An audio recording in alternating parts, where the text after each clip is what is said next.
기록하지 않는 이유 중 하나는 그동안 힘겹게 실무를 하고 큰 기여를 해왔기에 이제는 좀 실무에서 벗어나기를 바라는 마음 때문입니다. 꼼꼼히 적는 일이 실무를 맡던 시절의 일 같아서 모양이 떨어진다고 착각하는 것입니다. 적지 않아도 다 기억해내면 더 멋지다는 평판을 받기 때문이기도 합니다. 이런 공부 때문에 소통이 단찰하는 불미스러운 일이 발생할 수 있음을 유념해야 합니다. 적는 것은 머리가 나빠서가 아니라 정말 소통을 위한 일인 것임을 알아야 합니다. 구체적으로 소통되지 않는 조직의 직원들은 수시로 패닉을 경험합니다. 일을 재차 3차 하게 되어 소중한 시간을 낭비하는 것입니다. 조직의 시간이 비효율적으로 늪으로 빠지는 일이 벌어지기 전에 모든 기록하는 것은 하나도 이상한 일이 아님을 부디 깨닫기 바랍니다. 리더가 업무를 제대로 기억하지 못함으로써 생기는 문제점은 다음과 같습니다. 첫째로 현업을 모르면 영역에 의심을 받습니다. 둘째로 다른 리더와 비교가 됩니다.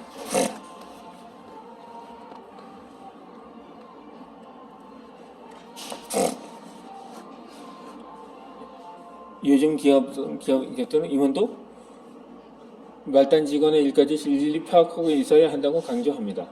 글로벌 기업에서는 대표이사가 임원들에게 실무일을 물어보는 경우가 많습니다. 특정 주의 제품이 얼마나 발주가 이루어졌는지 혹은 언제 생산되는지 질문을 받는 경우 제대로 답하지 못하면 서로 무안해집니다. 예전에는 임원이 이런 질문을 받으면 곧바로 가깝게 앉아있던 신복인 김 차장이나 박 과장한테 고개를 돌려 답을 구했고 모르면 해당 직원들이 문책을 받았습니다. 하지만 지금은 시대가 달라진 것입니다. 소통의 단차가 지속적으로 생기면 결국 다른 리더와 비교되고 안 좋은 평가를 받게 됩니다.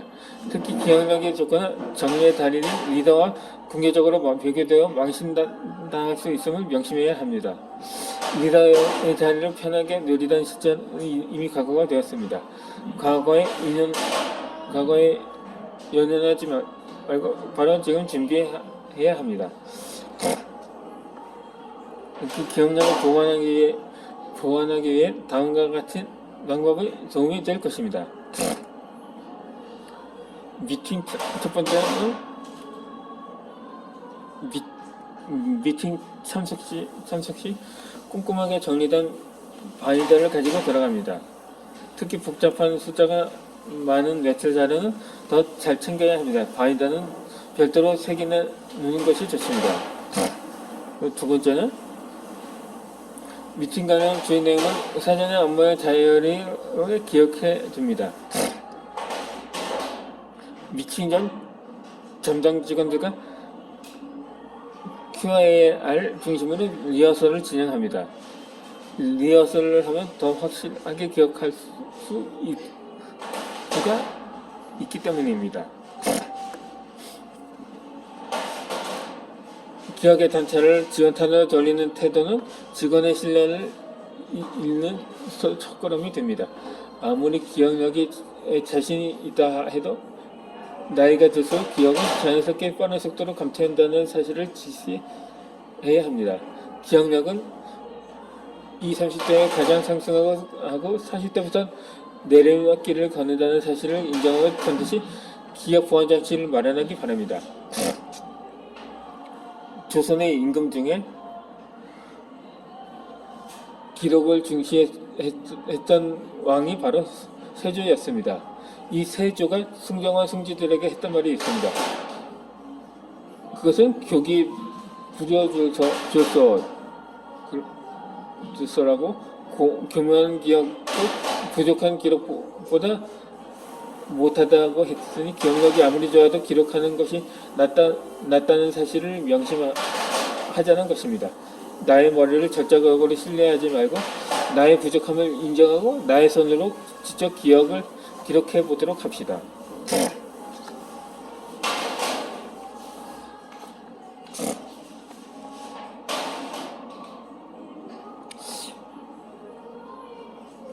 이를테면 지난번에 괜찮다고 하셨는데 라면서 새로 론칭한 브랜드의 콘셉트를 정하기 위해 마케팅 임원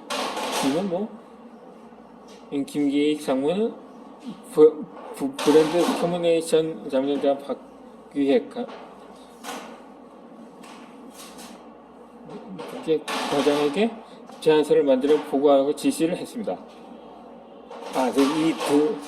이 두 사람을 가명으로 기억과 기억으로 해봤는데 그에게 주어진 시간은 한 달이었습니다. 이렇게 김상무는 새로운 브랜드가 기존 브랜드보다 대충 친화적이기를 바랐습니다.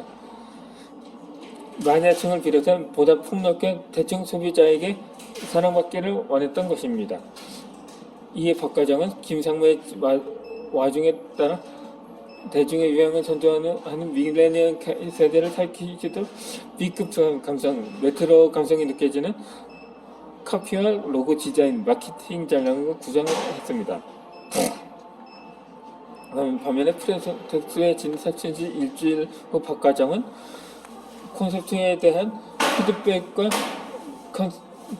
컨펌을 얻기 위해 초안을 가지고 김상무를 찾아갔습니다.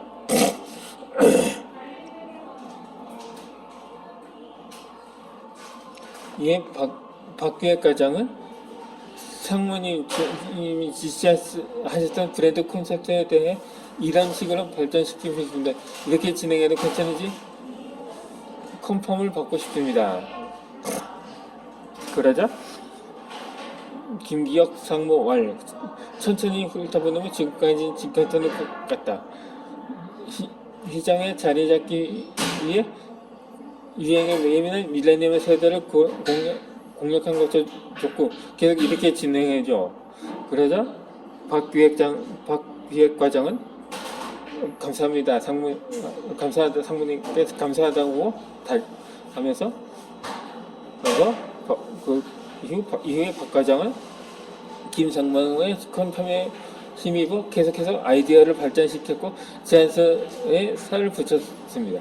그러고는 콘텐츠에 따른 광고 프로모션 전략까지 구상을 했습니다. 그렇게 2주 후에 박 과장은 다시 김상무를 찾아가 보고를 했습니다. 김기혁 상무가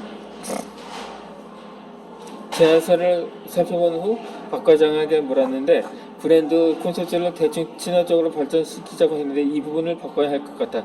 결국 이 브랜드가 궁극적으로 지향하는 바는 프리미엄이거든. 이라고 말하자. 이에 박기혁 과장은 무척 당황해하면서 상무님 제가 초안을 가져왔을 때는 괜찮다고 하셨잖아요 라고 말하면 김기혁 상무는 내가 그랬었나? 그렇다면 밀레니얼 세대 타깃에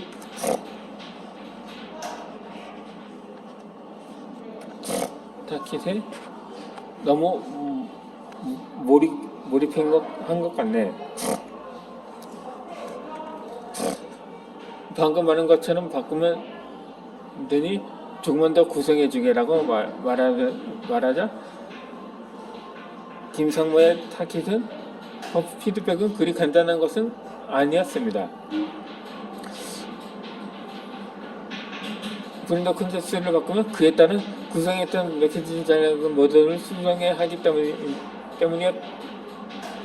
때문이었던 것입니다.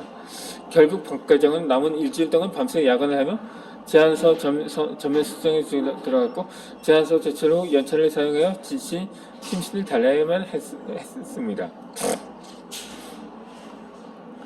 그렇다면 70년대생 리더들은 이럴 때 어떤 생각이 드는지 궁금합니다. 물론 리더의 생각이 바뀔 수도 있고 첫 지시가 잘못 내려질 수도 있습니다. 하지만 위의 경우는 시간을 낭비한 최악의 사례입니다. 리더가 직원의 시간과 회사의 시간을 낭비하게 만들었다면 제대로 사과해야 합니다. 잘못된 지시였다면 다시 지시하는 것이 맞지만 그것을 아무렇지 않게 단순히 하라고 지시하는 것은 올바른 리더십이 아닙니다. 혹여나 직원이 이로 인해 개인적인 피해를 봤다면 리더가 발휘할 수 있는 권한으로 보상해야 합니다.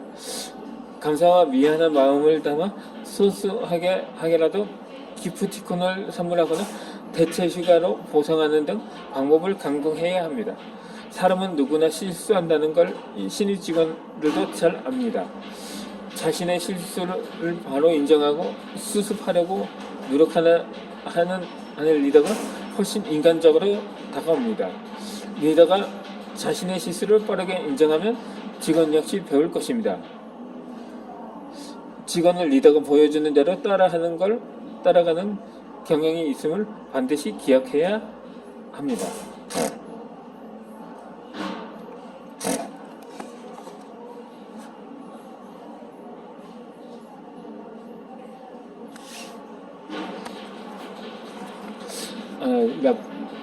끝으로 직원들과 소통할 때 사용했던 방법 하나를 소개하고자 합니다.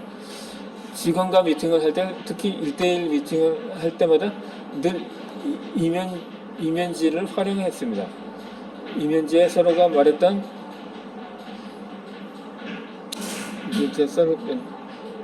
서로 말했던 내용을 가감 없이 편하게 이어갔습니다. 가령 며칠 목표에 대한 서로의 생각을 알아보기 위해 성장 곡선도 그려봤고 숫자를 써가며 계산도 했습니다. 그러고는 미팅이 끝나면 이면지 메모는 직원에게 돌려보냈습니다. 이게 합의 과정과 결과가 고스란히 우리의 생각으로 이면지에 남았던 것입니다. 지시사항 모두 미팅 시간 동안 빠짐없이 기록되었으니 상호 기억에 단차는 발생하지 않았습니다. 직원도 당연히 그 이면지에 자신의 생각을 남길 수가 있었습니다.